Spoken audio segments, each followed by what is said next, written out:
courts of law give us the chance to judge innocence and guilt. But is guilt reduced or removed by the passage of time?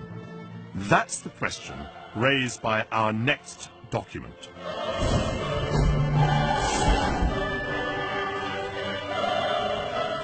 For more than 300 years, European merchants forced Africans onto slave ships and transported them across the Atlantic Ocean.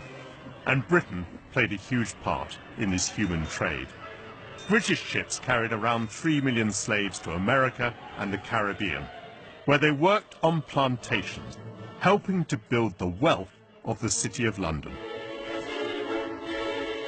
The trade made many organisations rich, and I've discovered in the archives that that includes a very surprising name. God Almighty has set before me the abolition of the slave trade. So wrote the great reformer William Wilberforce. And yet, during the 18th century, there were slaves in the Caribbean who bore branded on their chests the word society.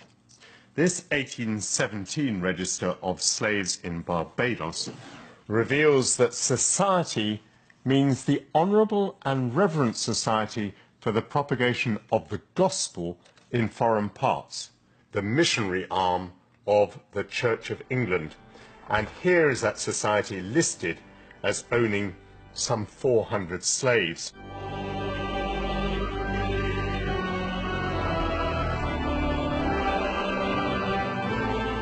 Listed here then is every man, woman and child owned by the society. We see that their ages range very considerably.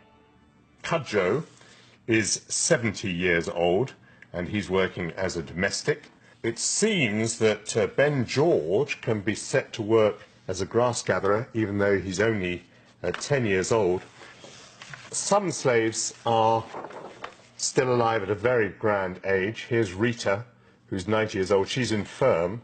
She's no longer working. But on the other hand, Okoa and Kwashiba, who are both 80 years old, are both still working as nurses.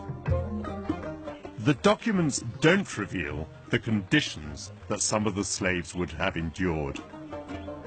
12-hour working days in intense heat, punishments such as the lash or being put in leg irons. For the slave owners, like the church, it was the profit of the plantation that mattered. These pages bear the musty smell of their 200 years and also the stench of hypocrisy.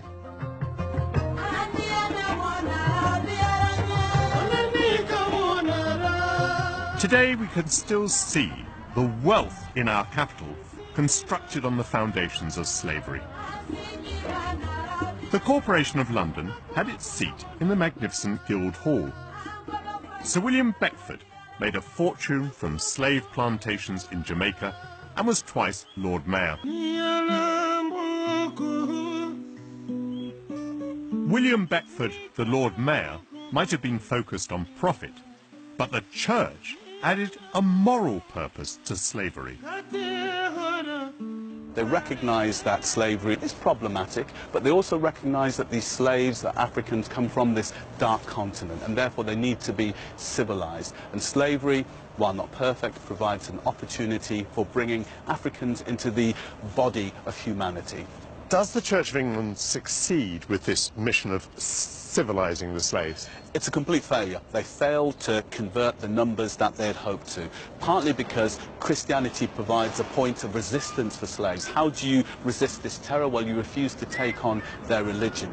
They brand slaves with hot irons as a sign of ownership, and they flog them to death, and they also sell them off when they can't work anymore. So they don't treat them any better than slaves on any other plantation? That's what the historical documents suggest, that the Church of England plantation is no different to any other plantation. Glory, glory, hallelujah, when I lay my burden down.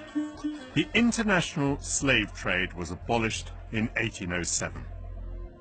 But it wasn't until 1833 that Parliament outlawed slavery as an institution. compensation was paid, not to the slaves, but to their owners.